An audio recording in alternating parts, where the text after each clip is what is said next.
I'm Nakhavoly outside of the U.S. consulate tonight, where dozens rallied earlier today as a show of solidarity with those protesting the U.S. Supreme Court's decision to overturn Roe v. Wade. Now, that decision prompting a massive response on this side of the border, with many saying that this is an issue that Canadians should be paying close attention to.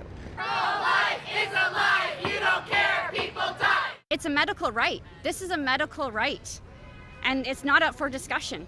Women and allies taking their concerns to Queen's Park.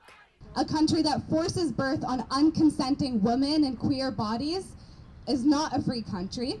A country in which a rapist can choose the mother of his own child is not a free country. Dozens chanting and holding signs of support, condemning the United States Supreme Court's decision last week to overturn the landmark case that found the Constitution protected the right to abortion.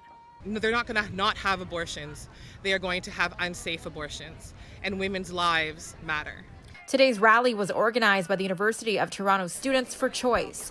The group marching through downtown, raising awareness as they made their way to the U.S. consulate. Those protesting say Canadians should not take their freedoms for granted.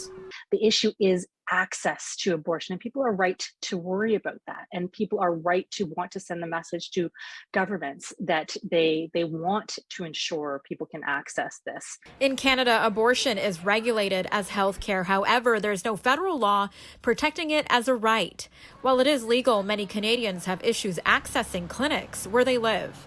We do have provinces, for example, in New Brunswick, that have passed restrictive regulations that make it incredibly difficult to access abortion. So it's not a non-issue here, but it is important to understand the distinction and to realize the distinction between the legality and the access. This is coming here eventually, unless we stand up and we come together as people with uteruses and as society as a whole.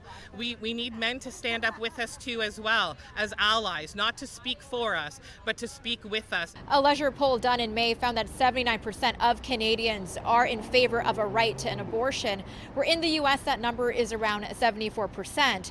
Now, the Supreme Court's decision is expected to lead to an abortion ban in half of U.S. states. Nakhavoly, City News.